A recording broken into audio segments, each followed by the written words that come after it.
Oke, Assalamualaikum warahmatullahi wabarakatuh. Selamat pagi yang terhormat Ibu Hera Hairunisa SMAK selaku dosen pengampu mata kuliah Akuntansi Keuangan Menengah 2 dan juga teman-teman yang saya sayangi. Pada kesempatan kali ini, izinkan saya August Fernando dengan NIM 17066230032 untuk menjelaskan eh, jawaban dari soal mengenai accounting changes and error analysis dan juga mengenai cash flow. Oke, kita langsung masuk ke pertanyaannya. Di sini ada PT Fuadi telah mencatat pendapatan dari kontrak konstruksi jangka panjang menggunakan metode cost recovery. Pada awal tahun 2023, perusahaan telah mengubah metode pencatatan tersebut menjadi metode percentage of completion. Manajemen percaya bahwa pendekatan ini memberikan pengukuran yang lebih tepat terhadap pendapatan yang diperoleh. Untuk tujuan pajak, perusahaan tetap menggunakan metode pemulihan biaya dan berencana terus melakukannya di masa depan. Diasumsikan tarif pajak yang ditetapkan itu sebesar 22%. Di sini juga dilampirkan income statement partial dari PT Fuadi dengan metode cost recovery dan metode percentage of completion dari tahun 2021 sampai tahun 2023. Dan instruksinya itu adalah buatlah perhitungan perbandingan pre-tax income dan perbedaan pajak dari kedua metode tersebut dan buatlah jurnal awal tahun yang harus dibuat. Oke, kita langsung masuk ke jawabannya. Di sini, untuk menjawab soal pertama, kita dapat membuat tabel seperti ini.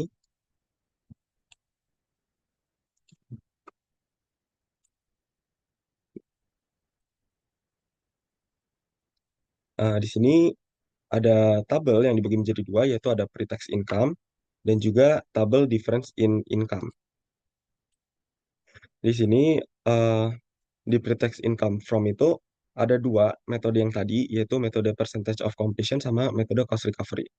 Jadi kita bisa lihat di sini prior to years 2022 atau di tahun 2021 itu dengan menggunakan metode percentage of completion itu sebesar 6 miliar. Sedangkan dengan menggunakan metode cost recovery itu sebesar 5,2 miliar. Maka eh, dari kedua metode ini didapatkan perbedaan atau selisihnya itu sebesar 800 juta. Nah, setelah didapatkan selisih dari kedua metode tersebut di tahun 2021, kita kalikan selisih tersebut dengan angka tax effect-nya sebesar 22%, seperti yang dijelaskan di dalam soal. Kita kalikan 800 juta, kita kalikan dengan 22%. Maka didapatkan hasil sebesar 176 juta. Nah, setelah didapatkan hasil ini, kita kurangkan 800 juta ini dengan 176 juta. Maka kita akan mendapatkan income effect net of tax-nya itu sebesar 624 juta. Nah, sama seperti tahun 2021, di tahun 2022 juga kita cantumkan yaitu metode percentage of completion yaitu sebesar 6,9 miliar dengan metode cost recovery sebesar 5,7 miliar, maka didapatkan selisihnya itu sebesar 1,2 miliar.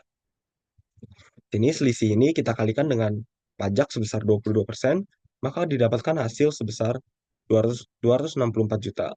Setelah itu kita kurangkan 1,2 miliar ini dengan 264 juta, maka didapatkan income effect net of tax-nya itu sebesar 936 juta. Nah, setelah kita dapatkan eh, hasil data dari tahun 2021 dan 2022, maka kita bisa jumlahkan, maka hasil dari penjumlahan itu menjadi total of beginning of tahun 2023-nya. Jadi di sini 6 miliar kita tambahkan dengan 6,9 miliar di tahun 2022. Lalu dengan metode cost recovery juga sama, kita tambahkan 5,2 miliar, kita tambahkan dengan 5,7 miliar. Lalu di sini juga perbedaannya sebesar 800 juta, kita tambahkan dengan 1,2 miliar. Tax effect-nya juga sama, 176 juta, kita tambahkan dengan 264 juta. Dan yang terakhir, income effect net of tax-nya, kita tambahkan juga 624 juta, kita tambahkan dengan 936 juta. Maka didapatkan hasil 1 miliar 560 juta. Nah, total in 2023-nya ini kita dapatkan dari data yang ada di tabel income statement-nya. Jadi di sini total in 2023 percentage of completion itu sebesar 7,1 miliar, dengan metode cost recovery sebesar 6,6 miliar. Lalu selisih dari kedua metode tersebut yaitu sebesar 500 juta, dan jika dikalikan dengan pajaknya sebesar 22%, maka mendapatkan hasil 110 juta. Dan jika kita kurangkan 500 juta dengan 110 juta, maka kita akan mendapatkan income effect net of tax-nya itu sebesar 390 juta. Nah, untuk soal nomor satunya itu seperti ini. Lalu untuk soal nomor dua, buatlah jurnal awal tahun 2023 yang harus dibuat. Nah, di sini itu akun-akun yang digunakan itu ada constructions in process, yaitu sebesar 2 miliar. Ini kita dapatkan dari tabel yang ini, total of beginning of 2023. Karena di soal juga diminta jurnal awal tahun 2023. Jadi kita bisa menggunakan data yang ada di sini. Ini itu ada constructions in process sebesar 2 miliar, yaitu adalah selisih dari kedua metode ini sebesar 2 miliar.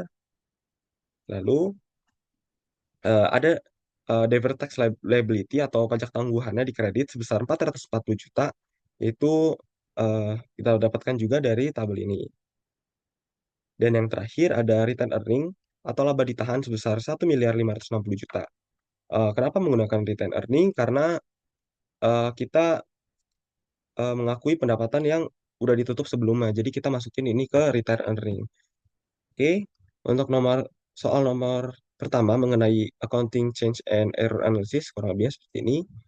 Mungkin kita bisa lanjut ke soal yang kedua.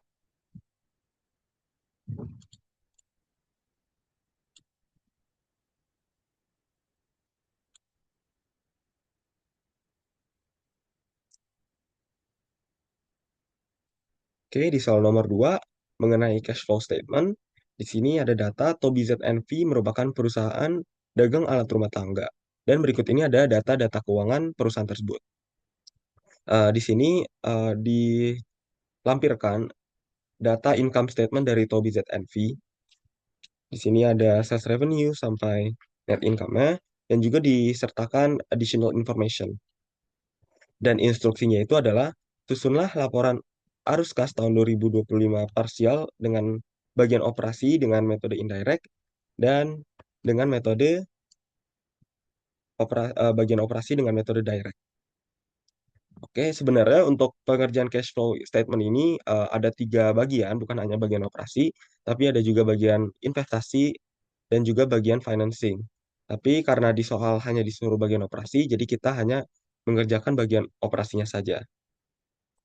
Oke, jadi untuk menyusun laporan arus kas dengan metode indirect ini, kita selalu awali dengan net income. Jadi kita awali metode indirect ini dengan net income.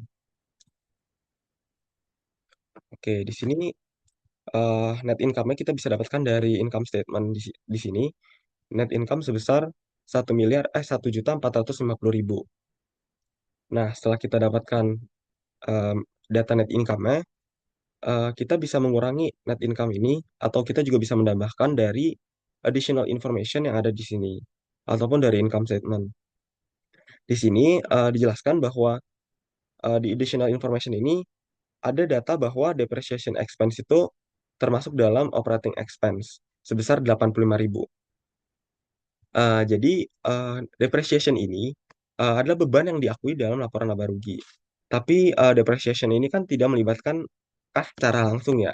Maka karena eh, tidak mempengaruhi secara langsung, maka kita harus menambahkan kas ini ke laba bersihnya. Jadi bukan kita kurangi, tapi kita tambahkan. Jadi di sini depreciation yang di sini itu kita tambahkan dengan net income-nya sebesar 85.000 ini. Lalu yang kedua ada increase in accounts receivable. Ini kita dapatkan juga dari additional information. Jadi accounts receivable increase sebesar 200.000. Jadi increase. Nah, di sini berbeda dengan depreciation tadi. Di accounts receivable, jika increase atau bertambah, artinya itu kan perusahaan telah memberikan barang ataupun jasa, tapi kita belum mendapatkan kasnya, belum mendapatkan uangnya. Maka karena di sini kita belum mendapatkan uangnya, maka kita harus mengurangi accounts receivable yang bertambah ini sebesar 200.000. Setelah itu, Di sini ada data juga decrease in inventory yang kita dapatkan dari additional information. Di sini decrease in inventory sebesar 500.000. Nah, decrease in inventory maksudnya inventory kita berkurang, tapi kenapa di sini bertambah? Nah, ini itu karena jika persediaan itu berkurang, artinya kan itu kita udah menjual inventory tersebut dan kita mendapatkan cash-nya. Namun sebaliknya, jika inventory bertambah, maka kita itu kan mengurangi kas kita karena anggapannya itu asumsinya itu kita mengeluarkan kas untuk menambah inventory. Nah, karena di sini itu decrease, maka inventory-nya itu kita tambahkan sebesar 500.000. Lalu di data selanjutnya di additional information juga ada prepaid expense yang bertambah sebesar 175.000. Nah, karena ini increase, maka kita harus kurangi. Kenapa? Karena prepaid expense atau beban dibayar di muka ini anggapannya itu kita udah membayarkan lah prepaid expense ini. Di sini juga increase kan. Maka kita harus mengurangi prepaid expense yang di sini. Lalu di data selanjutnya juga ada data mengenai accounts payable to supplier yang berkurang sebesar 340.000. Nah, accounts payable ini jika utang usahanya berkurang, asumsinya itu perusahaan sudah membayar utang kepada suppliernya kan. Berarti karena udah berkurang, maka asumsinya itu utang ini kita juga asumsinya itu ini mengurangi kas juga karena kita membayar utang sebesar 340.000. Lalu yang di data terakhir ini ada decrease in accrued expense sebesar 105.000. Nah, kenapa accrued expense ini dikurangi? Jadi accrued expense atau beban yang masih harus dibayar ini karena berkurang, artinya itu perusahaan itu udah membayar kewajiban yang sudah dicatat sebelumnya. Maka anggapannya itu eh, kita udah membayar lah beban yang masih harus dibayar ini sebesar 105.000. Makanya kas kita itu berkurang. Nah, setelah kita dapatkan data-data tersebut, kita langsung bisa nih kita tambahkan net income ini kita kurangi dengan 200.000, kita tambahkan dengan 500.000, kita kurangi dengan 175.000, kita kurangi dengan 340.000, dan kita kurangi dengan 105.000. Maka kita akan mendapatkan hasil eh, akumulasi dari semua penjumlahan ini sebesar minus 235.000. Maka net income di sini 1.450.000 kita kurangkan dengan akumulasi dari penjumlahan sebelumnya sebesar minus 235 juta. Mohon maaf, 235.000. Maka kita akan mendapatkan data net cash provided by operating activities sebesar 1.215.000. Uh, Mungkin untuk metode indirect hanya seperti itu. Lalu kita masuk ke metode direct atau metode langsung. Oke, berbeda dengan metode indirect tadi, di metode direct ini kita tidak perlu memasukkan net income, tapi kita masukkan cash yang diterima dan cash yang kita keluarkan. Di sini cash flow from operating activities, cash yang kita terima dari customer itu sebesar 7,3 juta itu didapatkan dari eh, di sini ada beberapa rumus yang bisa digunakan, yaitu cash receipt from customer didapat dari sales revenue, kita tambahkan atau kita kurangkan dengan accounts receivable. Karena eh, karena di sini tadi sales revenue kita bisa dapatkan dari income statement ini sebesar 7,5 juta. Lalu untuk accounts receivable ini kita bisa dapatkan dari additional information. Karena eh, di additional information ini accounts receivable-nya itu bertambah, maka di sini itu harus kita kurangin sebesar 200.000. Karena di rumusnya ini kita bisa lihat jika increase in accounts receivable maka kita harus kurangkan. Jadi di sini 7,5 juta kita kurangkan dengan 200.000 yang ada di peningkatan accounts receivable ini. Lalu setelah kita dapat cash receipt from customer yang kita terima, kita ada cash payment to supplier sebesar 4.740.000.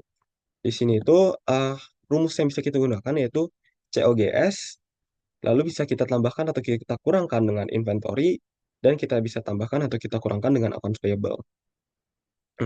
Oke. Jadi di COGS ini,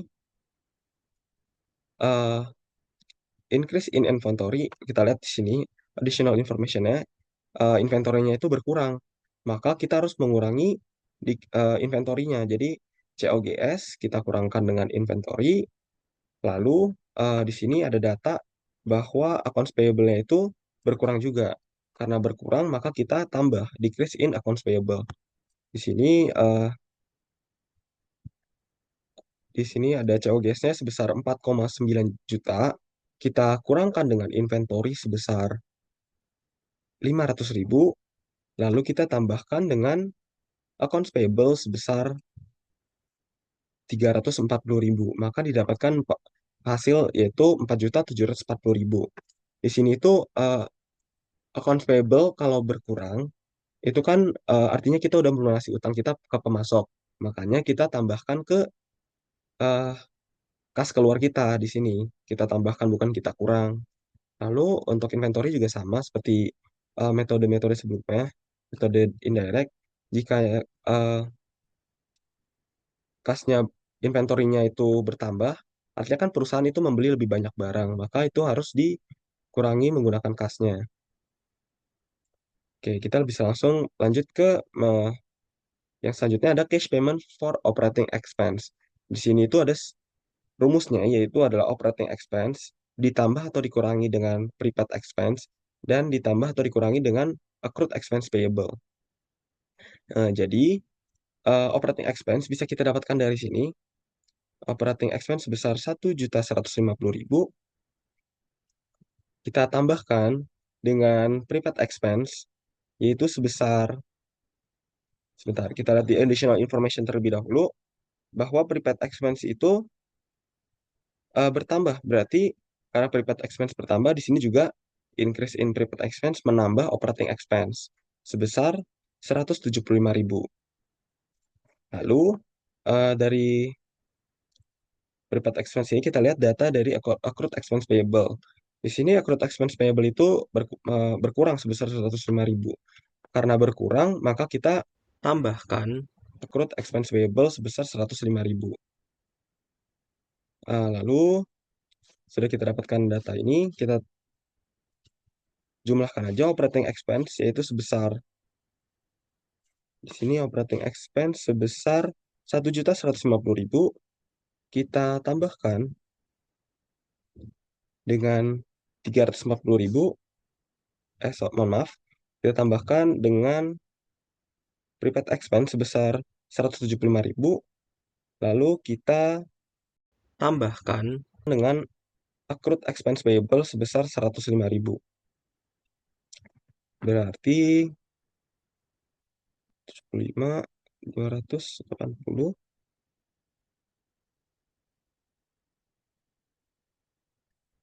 Dan juga jangan lupa kita kurangkan operating expense ini dengan depreciation expense sebesar 85.000 ya. Jadi hasilnya nanti bakal ketemu 1.345.000. Nah, setelah itu kita jumlahkan aja 4.740.000 kita jumlahkan dengan 1.345.000, maka hasilnya itu adalah 6.085.000. Dan bisa kita kurangkan 7,3 juta tadi yang kita terima dari customer, kita kurangkan, maka mendapatkan hasil net cash provided by operating expense sebesar 1.215.000. Dan hasilnya itu sama dengan metode sebelumnya, metode indirect. Hasilnya juga sama, itu sebesar 1.215.000. Oke, mungkin sekian penjelasan singkat dari saya. Mohon maaf jika ada kesalahan kata ataupun perbuatan. Terima kasih atas perhatiannya. Wassalamualaikum warahmatullahi wabarakatuh.